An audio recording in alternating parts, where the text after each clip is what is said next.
बलात्कार केला आणि जेव्हा ती गर्भवती राहिली तेव्हा ही गोष्ट उघडकीस आली.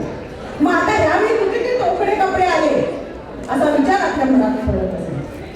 आणि इस कार्यक्रम की आयोजिका बेटी बचाओ बेटी पढ़ाओ की इस कार्यक्रम को पूरे महाराष्ट्र में सुचारू रूप से चला रही है ऐसी बहन डॉक्टर शोभा पांडे जी, मंच पर उपस्थित एसीपी शुभदा चौहान जी, मेरे विभाग में रहने वाली हमारी वरिष्ठ नेता और जो सीनियर काउंसिल स्टाफ है फैमिली कोर्ट में जिनका नाम है एडवोकेट कांति साधे जी, चार्टर्ड अकाउंटेंट विजेता जायसवाल जी, शैलेश भेड़िया, डॉक्टर रोहन जी और उपस्थित सभी बंधु और बहनों, मुझे इस बात की पूरी जानकारी है कि हम सब लोग काफी समय से यहाँ पर बैठे और कार्यक्रम समाप्ति की ओर बढ़ रहा है, तो हमारे मन में रहेगा कि कार्यक्रम समाप्त कब हो। लेकिन हमें यहाँ पर आप सबकी तरफ से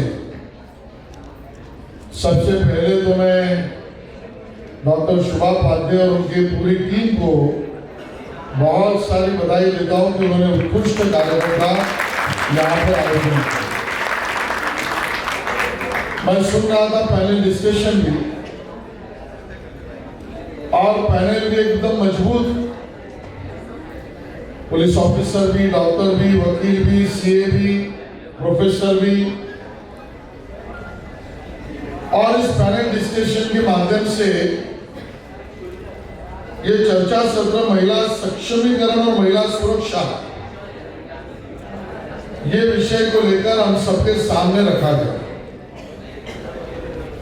विषय अच्छा भी लगा कि यहाँ पर बैठे हुए बहुत सारे पार्टिसिपेंट्स ने आप में से उसके ऊपर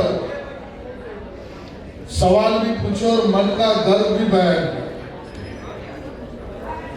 आज समय है कि हम सब लोग महिला सुरक्षा के विषय पर खुलकर चर्चा करें। समाज वही अच्छा होता है जहां पर उस देश की महिलाओं को सुरक्षा सबसे ज्यादा दी जाती है। वही समाज, वही देश दुनिया में अच्छा गिना जाता है। जिस शहर की महिला सुरक्षित, वो शहर सुरक्षित माना जाता है, और जिस परिवार में महिलाओं को सम्मान ज्यादा, वो परिवार संस्कारित परिवार माना जाता है। और इसके लिए कोई कायदे कानून की आवश्यकता नहीं है। कायदे कानून तो होने ही चाहिए, लेकिन परंपरागत अपनी व्यवस्था ऐसी है कि हम सब अपने घरों में ले तो हमको भी ध्यान में आएगा कि हमारे परिवार में भी अगर मेरी माँ, मेरी दादी, मेरी बहन, इसको अगर सम्मान है तो उस परिवार को बर्बरता से बनी हुई है। कहीं पर पिता ही अपने बेटी पर अत्याचार कर रहा है, कहीं पर तो ये बोला भी नहीं जा सकता कि एक ही परिवार में रहने वाले पुरुष अपने उसी परिवार में जन्मी बहन के साथ अत्याचार करती है। फेरे तो लिए जाते हैं भगवान को साक्षी रखकर, लेकिन उसी पत्नी को जलील करने के लिए रास्ते पर उतारकर उसको पीटा जाता है। बात यहां पर निकली काम पर जाने वाली मेरी बहनों की। काम पर अगर मेरी बहन जा रही है, अपनी मेहनत से रोजी रोटी कमा रही है, तो उस काम पर जहां पर जा रही है वहां पर भी मैं तो ऐसे मर्दों को विकलांग ही कहूंगा कि जो ऐसे स्थिति में भी अपनी मानसिक दुर्बलता का और कम करने जैसा हो जाता है और उसमें तू मैं तू और मैं लग जाती है। विषय जिस महत्व का है उसको बाजू में रखा जाता है। सोशल मीडिया का जमाना है। किसी मेरी बहन ने यहाँ पर प्रश्न पूछा, मोबाइल हो, इंटरनेट हो, और उसका उपयोग क्या करना चाहिए, कैसे करना चाहिए, उसकी ह्यूमन बॉडी के ऊपर, माइंड के ऊपर उसके क्या परिणाम होते हैं। और पैनलिस्ट ने भी कहा कोई एक ऐप है। मुझे लगता है कि कुछ चीजें हमको बहुत गहराई से सीधी भाषा में समझनी पड़ेगी। जमाना और था जो मेरे माता पिता के समय था कि सच और झूठ, सही और गलत, इसके बीच का निर्णय करने के लिए कई दिन मिल जाते, क्योंकि तभी टीवी नहीं था, न्यूज़पेपर आता था। आदमी वो पढ़ेगा, सोचेगा, बात करेगा और उसके बाद तय करेगा ये सही है कि गलत।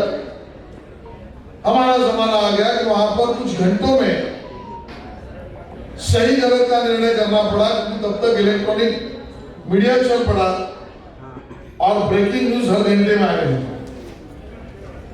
समय कम हुआ, कुछ दिनों से कुछ घंटों तक आ गया। लेकिन आपका जमाना ना आपको दिन देगा पूरा, ना पूरा घंटा देगा, कुछ चंद सेकंडों में सही या गलत का निर्णय करना पड़ेगा। क्योंकि आपका जमाना, मेरा जमाना इंटरनेट का जमाना है।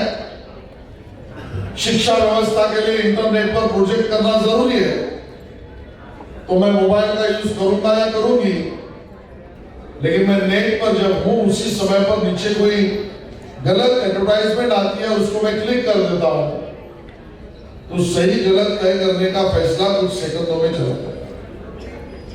और इसके लिए सीधी भाषा में कहूं तो मैं मेरे युवा साथियों को ये कहूंगा, इसका निर्णय करना है तो उसकी व्याख्या, कार्य पद्धति बहुत आसान है। जो चीजें हम मोबाइल पर, लैपटॉप पर, टैब पर, नेट पर अपने माँ बाप के सामने करें, वो सही चीज है।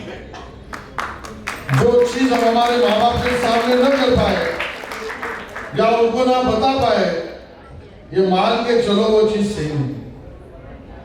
इसके लिए कोई रॉकेट साइंस नहीं चाहिए।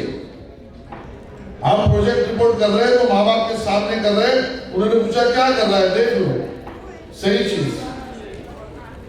हम अगर कोई ऐसे साइट पर गए जिसका उल्लेख डॉक्टर साहब ने किया कि मेरी छोटी बहन की मानसिकता पर दबाव डालने वाली, और वो अगर कहीं पर भी बैठकर हम देख रहे या जा रहे हैं और उस समय पर माँ बाप ने पूछा क्या कर रहे हो, कुछ नहीं, ऐसा करके मोबाइल रख दिया, वो चीज नहीं।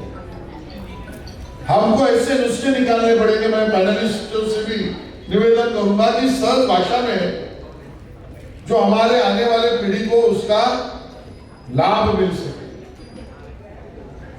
कोर्ट की जजमेंट्स भी काफी आती है, क्रांति जी उससे अवगत है। मैं वो जजमेंट जान रहा हूं 2016 में ऋषिराज सिंह के नाम से फेमस हुआ, और केरला हाईकोर्ट के उस जजमेंट का उपयोग इस तरह किया भी और था भी कि कोई भी महिला से या महिला के पास आप कंटिन्यूअसली 14 सेकंड से ज्यादा देखते हो तो it is amounting to jail. लेकिन ये जजमेंट का दुरुपयोग भी है। That 14 seconds should create an uncomfortableness to that woman. That is an important criteria. Valuing or calculating the time of 14 seconds, तो आज पैनलिस्ट में से 3-4 लोग को जेल में जाने चाहिए। लेकिन हमको इसके बारे में एजुकेट करना पड़ेगा, संवाद करना पड़ेगा, डायलॉग करना पड़ेगा। आजकल स्टॉकिंग का जमाना है, 354D। आज कॉलेज की मेरी बहुत सारी बहनें यहां पर है। ये स्टॉकिंग होता कैसे, क्यों होता है, कौन कानून इसको रोक सकता है, आज इसकी जानकारी आपके पास होने के लिए मैं तो सुबह पांडे जी से कहूंगा, बेटी बचाओ बेटी पढ़ाओ भारतीय जनता पार्टी का अभिनव प्रयोग इसी काम के लिए आवश्यक है कि आप इसका एक बुकलेट ही बना कर दीजिए। ये मिनिमम, ये सेक्शन और ये नंबर, ये ईमेल एड्रेस, ये फोरम, यहाँ पर आप उसकी सिंपल मेल या फोन करो तो भी मेरी बहन की सुरक्षा का कवच कानून और व्यवस्था का उसको मिल सकता है। और इस प्रकार के विशाखा, निर्भया जजमेंट, शक्ति कायदा, ये सभी चीजें आप सबको सुरक्षा और सुरक्षित समाज किया कहा कि हमने नए रूप में और नई व्यवस्था में लाया। जो पुराने हमारे IPC, CrPC, Indian evidence act थे, तो कानून तो 1888 में बना था, तब से आज तक ये कानून है, होना भी चाहिए, कड़क होना चाहिए। मैं उसकी आवश्यकता या सवाल उठा लेगा, लेकिन कानून व्यवस्था के कारण गुनाह कम हुए, ये समाज की मानसिकता बनने तक या समाज की मानसिकता उस दिशा में चलने तक हमारे को ऐसी व्यवस्था निर्माण करनी पड़ेगी कि जो अपने घरों में, अपने परिवारों में, अपने नेबरहुड में एक संस्कार का माहौल ऐसे करे कि कानून का दरवाजा ही न खटखटाना, और उस संस्कार की मशीन और कहीं पर नहीं है मित्रों, अपने आप में, अपने दिल में, अपने आत्मा में, अपने परिवार में। तो समाज में डर के लिए कानून जरूरी है, लेकिन कानून की तरफ न बढ़े ऐसा समाज करने के लिए संस्कार जरूरी है। इन दोनों बातों को लेकर चलने का काम ये भारतीय जनता पार्टी और बेटी बचाओ बेटी पढ़ाओ की तरफ से हो रहा है। इसके लिए मुझे खुशी है। मैं आप सबको अभिनंदन करना चाहूंगा और पैनलिस्टों का भी धन्यवाद करना चाहूंगा। और इस प्रकार के संवाद के, शिक्षा के, एजुकेशन के, जानकारी के कार्यक्रम और हो, और ये सिर्फ भारतीय जनता पार्टी कर सकता है, क्योंकि भारतीय जनता पार्टी मानती है कि हमारी बहनें, हमारी माताएं ये राजनीति और राजनीति करने का उपकरण नहीं है, ये हमारे लिए सम्माननीय है। और इसके लिए उनके साथ डायलॉग करना, उनके विषय में डायलॉग करना यही सही रास्ता है। वो सुभाष जी आपने चुना, मैं आपका बहुत अभिनंदन करता हूँ। धन्यवाद। जय हिंद, जय महाराष्ट्र।